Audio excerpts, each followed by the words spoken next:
श्रीमती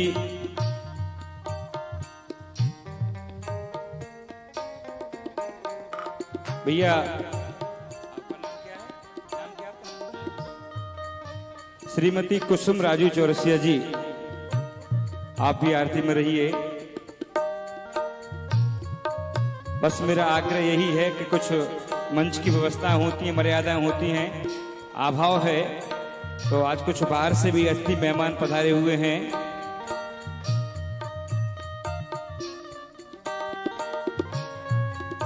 जय हो।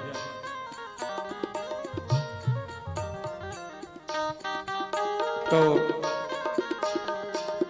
आरती करके और जगह का स्थान भी खाली करते चलेंगे तो और भक्त भी बाहर से आए हुए हैं, उनको मौका मिलता चलेगा।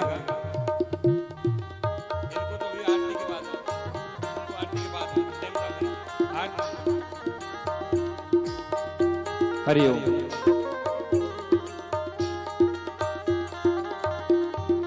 आज हमारे ग्राम बजरौनी से, जहां पर देवी जी की लगभग 9 कथाएं हुई हैं, तो हमारे परम स्नेही सुजन बारई से, ग्राम बारई से, बजरौनी से पधारे हुए हैं।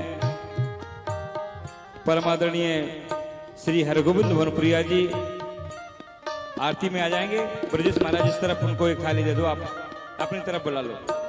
श्री हरगोविंद भवनपुरिया जी, श्री महेंद्र रुचि महाराज और श्री बलबीर सिंह जी करार साहब जी, आप आरती में सम्मिलित होइए।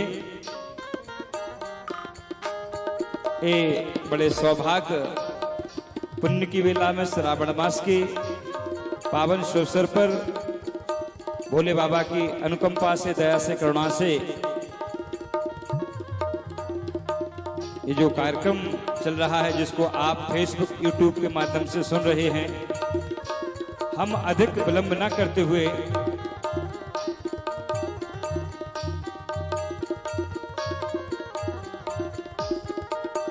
मैं भवनपुरिया जी से आग्रह करूंगा कि आप यहां से इस तरफ आ जाइए और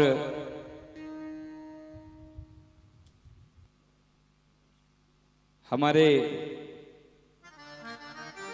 संत जी भी आज आरती में शंख बजाएंगे। हमारे महाराज जी शंख बजा दीजिए। से सभी भक्त आरती करते चलेंगे। दुबे जी आरती की ओर। हरिओम।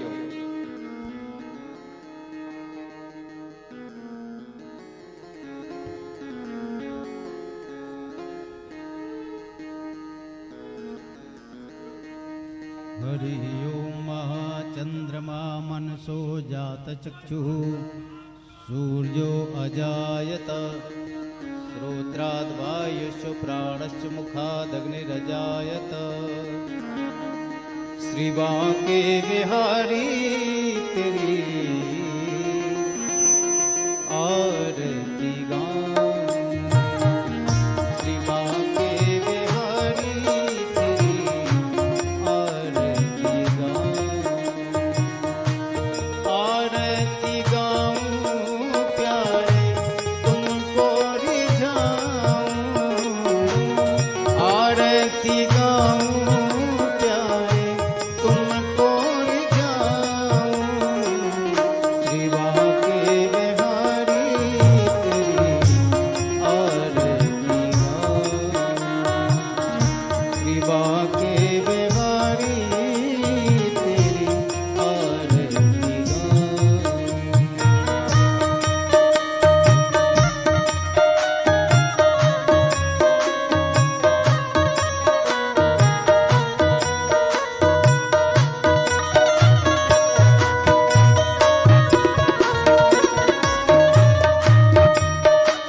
दिन तेरा मैं ध्यान लगाऊं, निस दिन तेरा मैं ध्यान लगाऊं, कृपा के बिहारी तेरी आरती गाऊं।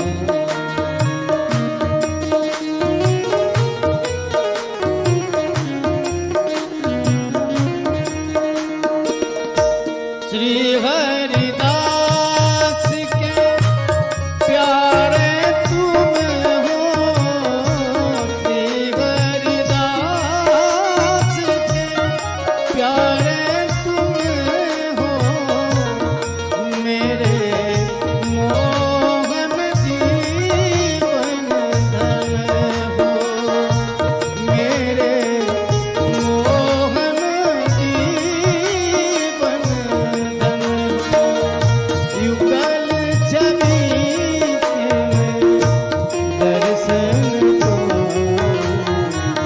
कृपा के बिहारी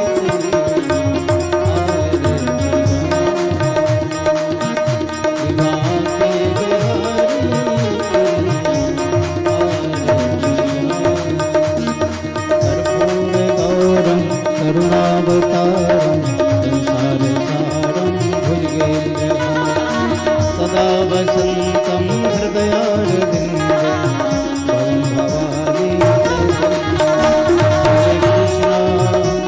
हरे कृष्ण कृष्ण कृष्ण हरे हरे,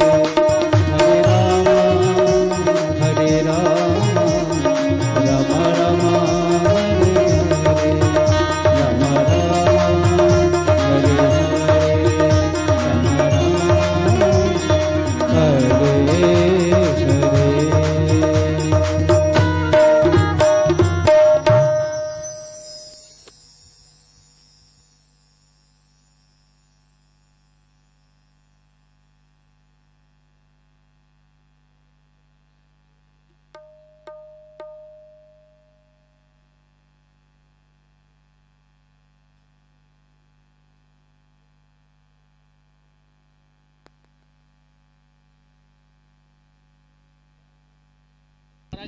बंद करो, हेडफोन लगा दो।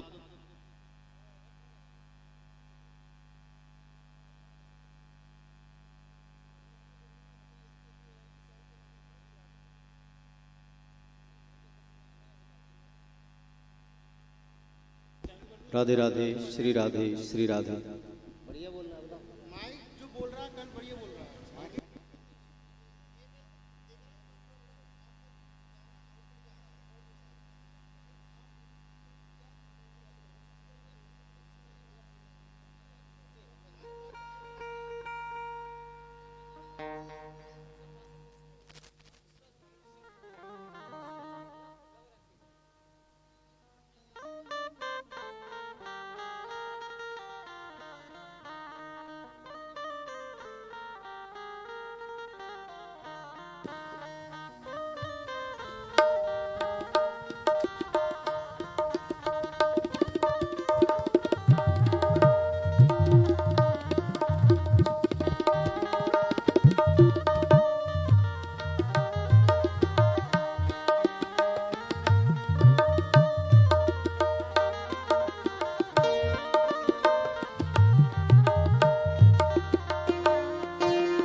हेलो, हरिओम। हेलो।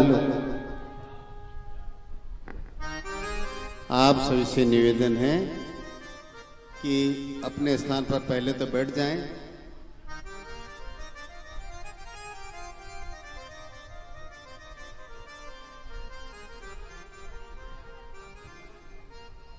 और ये माताएं जो खटपट कर रही है ना, वो थोड़ा शांति बनाए रखे तो बहुत अच्छा है, क्योंकि वो कोई ओटला भागवत नहीं है।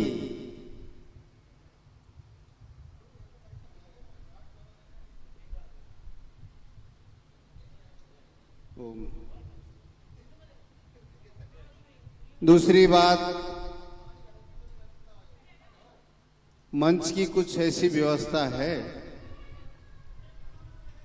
कि जिन लोगों को आमंत्रित किया गया है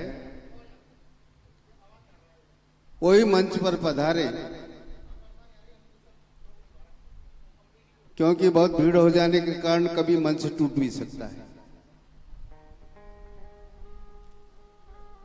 और बदनामी भी हो सकती है।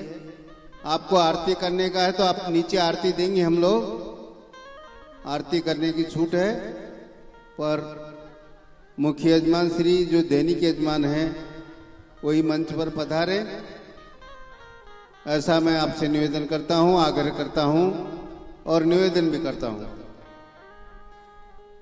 तीसरी बात, जो भी रकम यहां प्राप्त होगी वह गौशाला और अन्य क्षेत्र में जाएगी। मैं भी उसका मालिक नहीं हूं, क्योंकि ये कार्यक्रम आप सभी के सहकार से गाय और गौशाला के लिए किया गया है। कुछ कड़वी बातें मैंने कही, क्षमा करना, मैं तो छोटा सा बालक हूं। और जो भी कुछ डालें वो दान पेटी में डालें।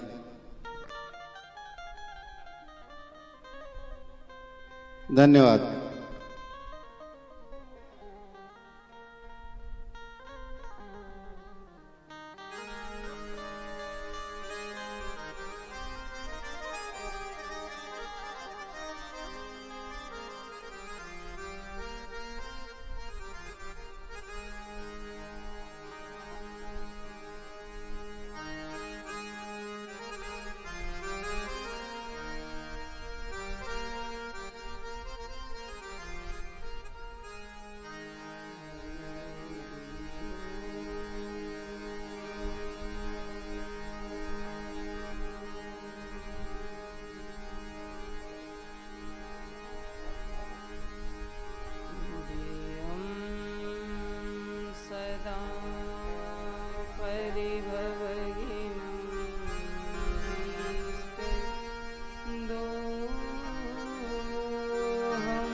तीर्थास्पदं शिवविरञ्चितं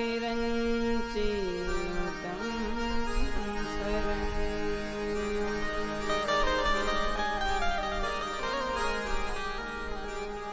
भृत्यार्तेऽहं प्रणतपा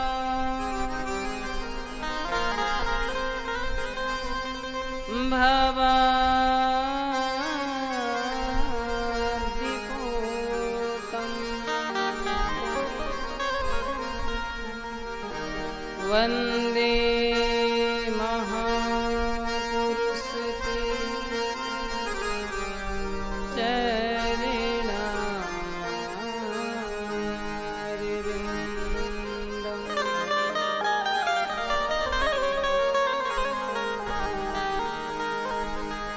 बंसी विभूषित करा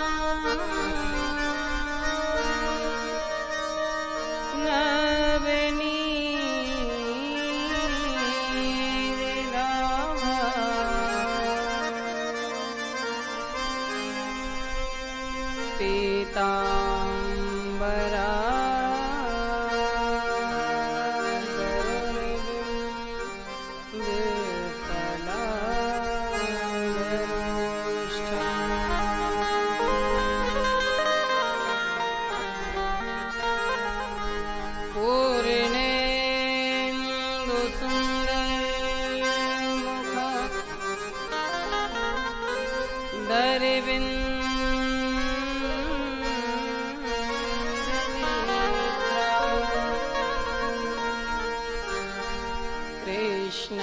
कृष्णात् परं किमपि तत्त्वमहं न जाने।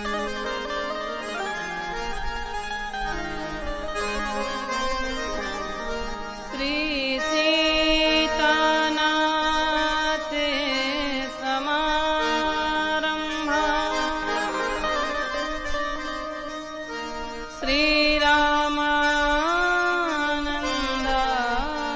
श्रीरामानन्दार्य मध्यमा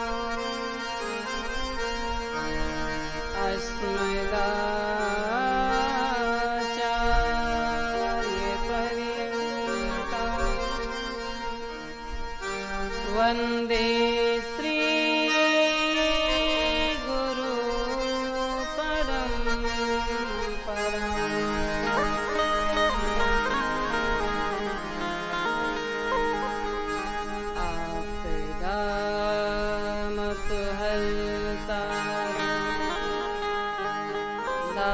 दातारं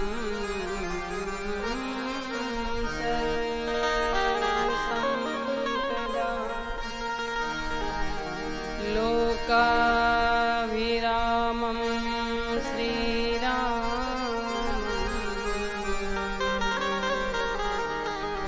भूयो भूयो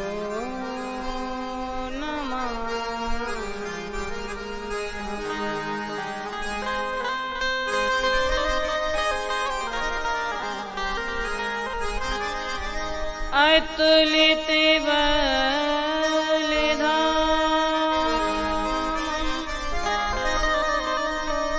हेमशैलाभदेहं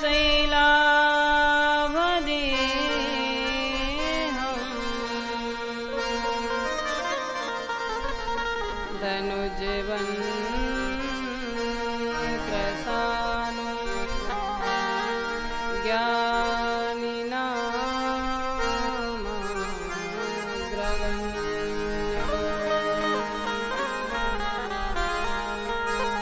सकल गुण निधानं वानिराणामधीशं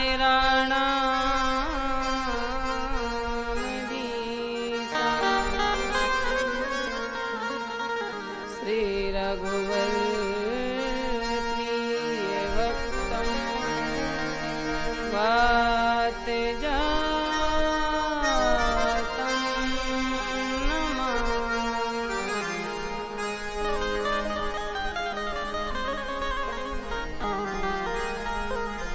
श्री राधा कृष्ण भगवान की, श्री सीताराम जी महाराज की जय। श्री हनुमान जी महाराज की जय। श्रीमद् भागवत महापुराण की जय। देवादिदेव महादेव भगवान की जय।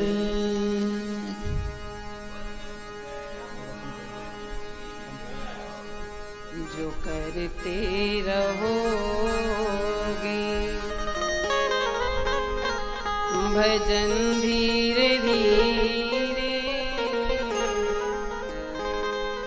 भजन धीरे धीरे तो मिल जाएगा सजन धीरे धीरे। करते रहोगे भजन धीरे धीरे, भजन धीरे धीरे तो मिल जाएगा वो सजन धीरे धीरे।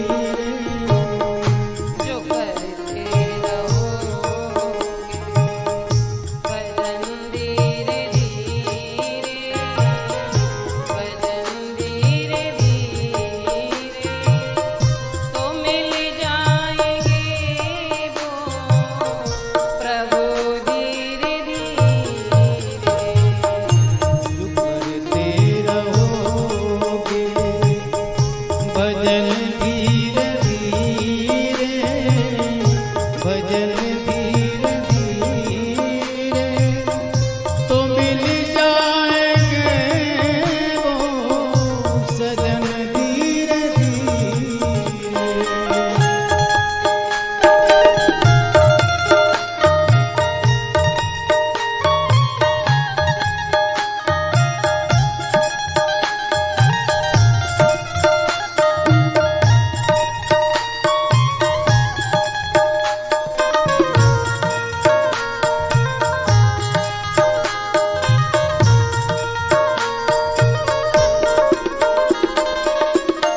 अगर उनसे मिलने दिल में तमन्ना,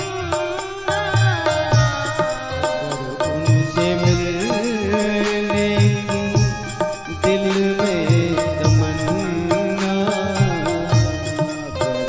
उनसे मिलने की दिल में तमन्ना, दिल में तमन्ना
जो करते रहो भजन धीरे धीरे, भजन धीरे धीरे तो मिल जाएगा वो भजन धीरे धीरे।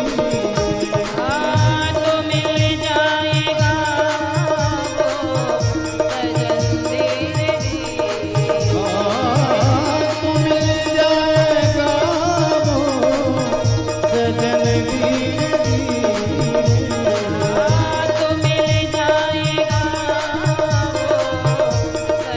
धीरे धीरे।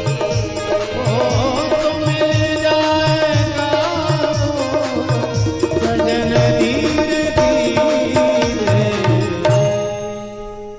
बोलिए भक्त वत्सल भगवान सेरप श्री वेद व्यास भगवान की।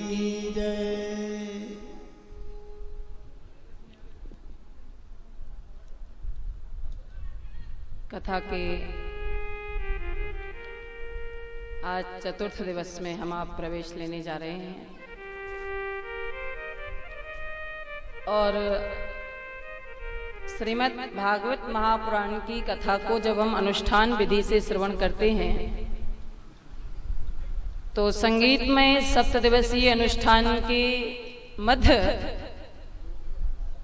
चतुर्थ दिवस में परमात्मा अवश्य ही अवतार लेकर के उपस्थित होते हैं, पधारते हैं। तो इस प्रकार से अनुष्ठान जो हमारा चल रहा है ज्ञान यज्ञ,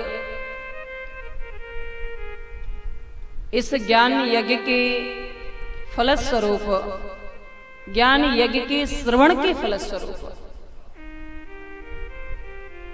आज ठाकुर जी हमें आपको बाल रूप में बाल कृष्ण लाल जी दर्शन देने के लिए उपस्थित होंगे। कल आपने श्री ध्रुव जी महाराज के पावन चरित्र का विशेष रूप से श्रवण किया। कथा के अंतराल में, कथा के क्रम में ध्रुव जी ने केवल 5 वर्ष की अवस्था में भगवान को प्राप्त कर लिया। ज्यादा लंबी आयु नहीं, केवल 5 वर्ष की अवस्था। और विस्तार से हमारे महाप्रभु श्री सुखदेव जी ने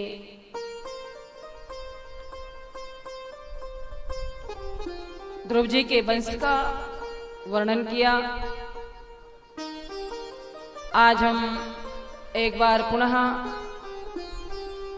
मंचस्थ पूज्य संत शिरोमणि हमारे श्री पूज्यपाद महाराज श्री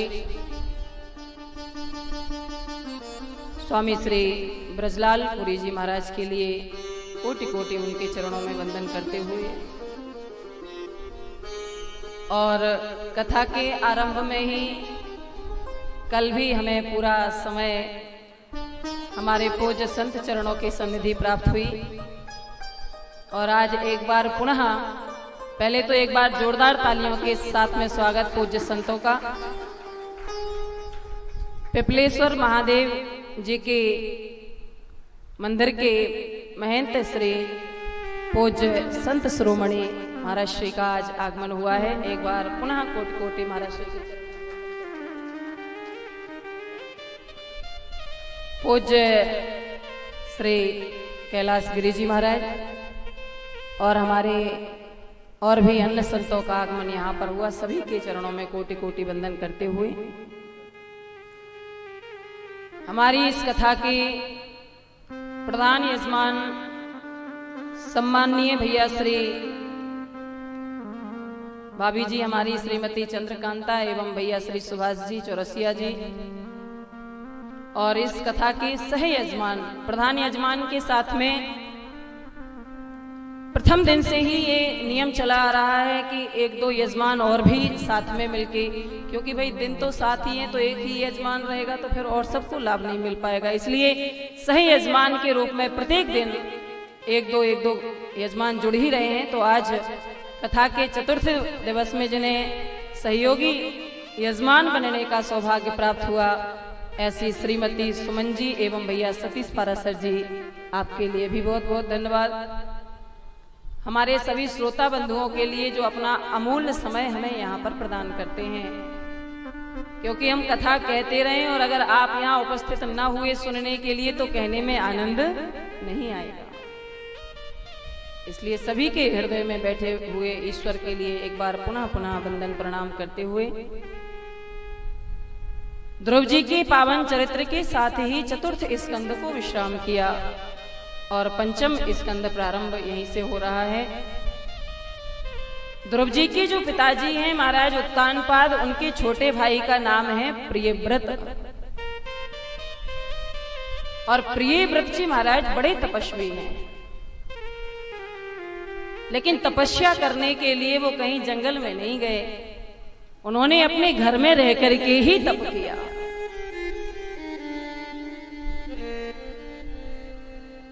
तप का मतलब है तपना, श्रम करना, परिश्रम करना, तपस्या करना।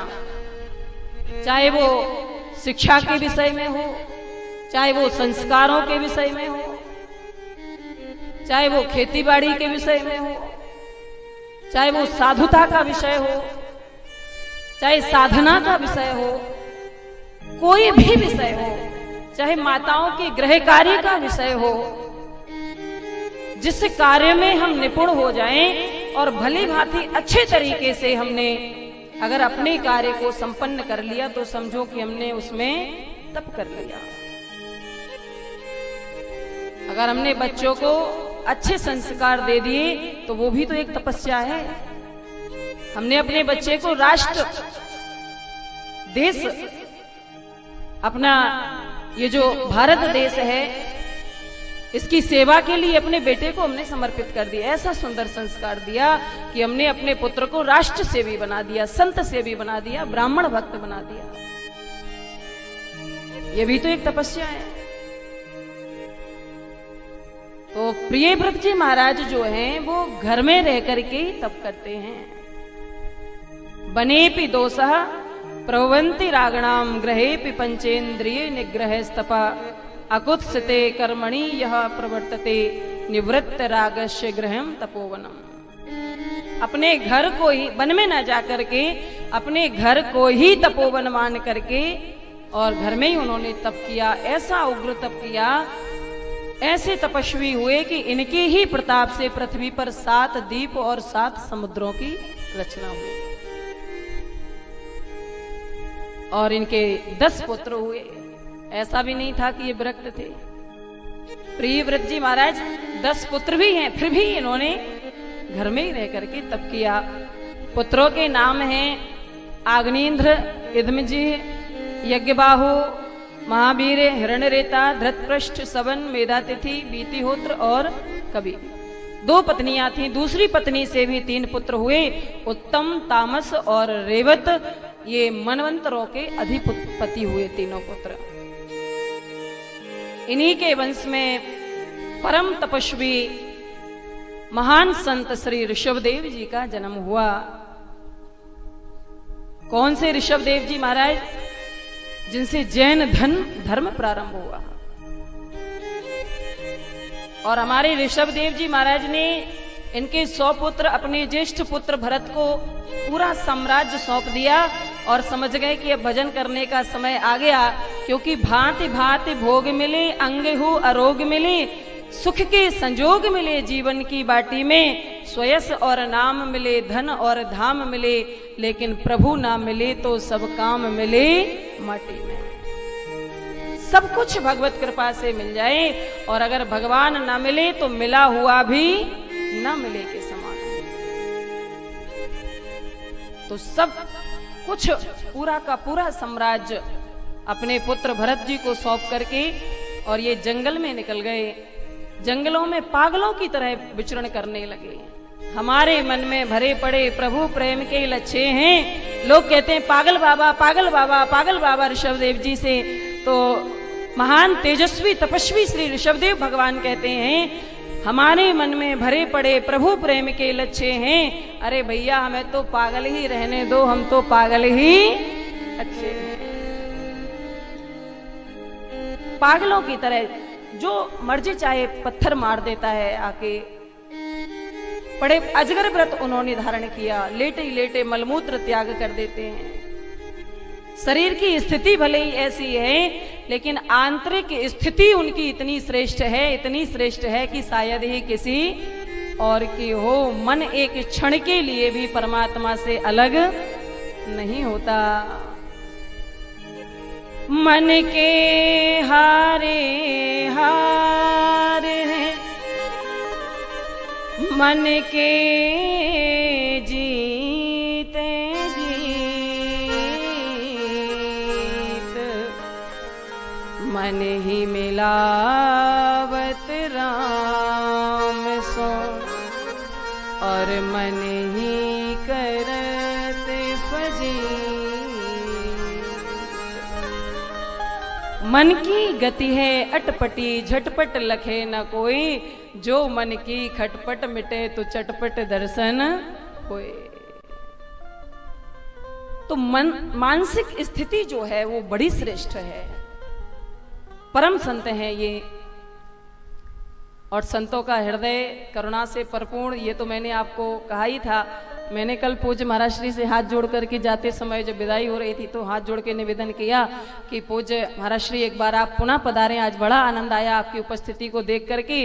तो संतों का हृदय करुणा से परिपूर्ण सरल चित्त जो है, महाराज श्री ने निवेदन को स्वीकार किया और आज पुनः दर्शन देने के लिए उपस्थित हुए हैं। तो एक बार महावीर स्वामी जी उल्टा लटक करके वृक्ष पर तपस्या कर रहे थे, और बालक आए तो पेड़ पर फल लगे हुए थे, और बच्चों ने आकर के पत्थर मार करके फल गिराने प्रारंभ कर दिए। जैसे ही फलों को गिराना प्रारंभ किया तो एक पत्थर फल में, पेड़ में, डाली में ना लग करके और सीधा गया और महावीर स्वामी जी के सर में जाके टकरा गया। जैसे ही सर से जाके पत्थर टकराया तो महावीर स्वामी जी रोने लगे। अब तो बालक घबरा गए कि महात्मा जी अब पक्का हमें श्राप देंगे, अब तो हमारा जीवन नष्ट ही समझो। और जैसे ही घबराए और हाथ जोड़ने लगे, क्षमा करना भगवान, बहुत बड़ी भूल हो गई, हमने आपको पत्थर मारा। अरे हम तो पेड़ को पत्थर मार रहे थे, गलती से, भूल से, चूक से आप में जाके टकरा गया। तो महावीर स्वामी जी ने कहा, रे भैया, मैं इसलिए नहीं रो रहा हूं कि आपने मुझे पत्थर मारा, मैं तो इसलिए रो रहा हूं कि आपने पेड़ को पत्थर मारा तो पेड़ ने आपको वापस फल दिया। पत्थर मारने के बदले में पेड़ ने क्या दिया? फल दिया। पर मैं कितना अभागा हूं कि आपने मुझे पत्थर मारा तो मेरे पास तो कुछ है ही नहीं जो मैं तुम्हें बदले में दे सकूं। ऐसा करुणा से परिपूर्ण हृदय संतों का। तो हमारे ऋषभदेव भगवान, शरीर भले ही गंदगी में पड़ा हुआ है लेकिन आंतरिक स्थिति बड़ी श्रेष्ठ है। भगवान ने स्वयं कहा है, मानस में गोस्वामी जी ने वर्णन किया, तन भले ही एक बार, वैसे तो शरीर भी शुद्ध होना चाहिए, शरीर अशुद्ध रहेगा तो मन भी स्वच्छ नहीं हो सकता, क्योंकि मन में भी उथल पुथल मची ही रहेगी। इसलिए साफ स्वच्छ, साफ सुथरे, फटे भले ही हो लेकिन साफ सुथरे वस्त्र धारण करना चाहिए, और विविध तरीके से शरीर की शुद्धि भी होनी चाहिए। गोस्वामी बाबा कहते हैं, निर्मल मने जन सो मोहे पावा,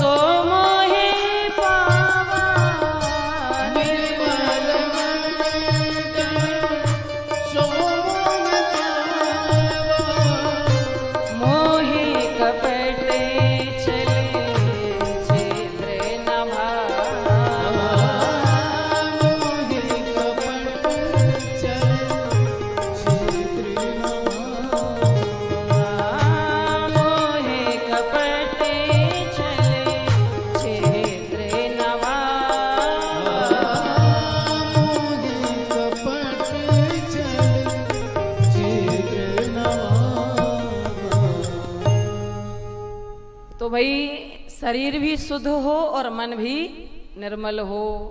अब तो बड़े बड़े महंगे महंगे फेस वॉश हम लेने लगे, साबुन हम लेने लगे, पर हमारे शास्त्र का मत है कि शुद्धि साबुन से नहीं, शुद्धि तो मिट्टी से ही होती है।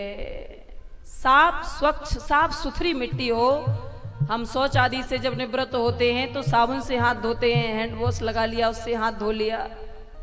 लेकिन अगर शुद्ध मिट्टी हमें मिल जाए और उससे हम फिर अपने हाथों को धोएं, शरीर को धोएं, तो फिर उससे सही मायने में शुद्धि होती है। मृत जलाभ्याम देहम मृजयात, मिट्टी से ही शरीर की शुद्धि करनी चाहिए, ये हमारे शास्त्रों का कथन है। अथवा एक और बात, जब शुद्धि की बात आई ही है तो मैं आपको बता ही दूं, अस्नातासी मलम भुक्ते ह्याजपी पूय पोषणम, विष्णु पुराण का ये कथन है कि कभी भी बगैर स्नान किए भोजन नहीं करना चाहिए। देखो ईमानदारी से बताना, अभी तक गलती हो गई हो कोई बात नहीं, क्योंकि आपने हमसे तो कथा सुनी नहीं थी। जो स्नान करके भोजन करते हैं वो एक बार हाथ ऊपर करें।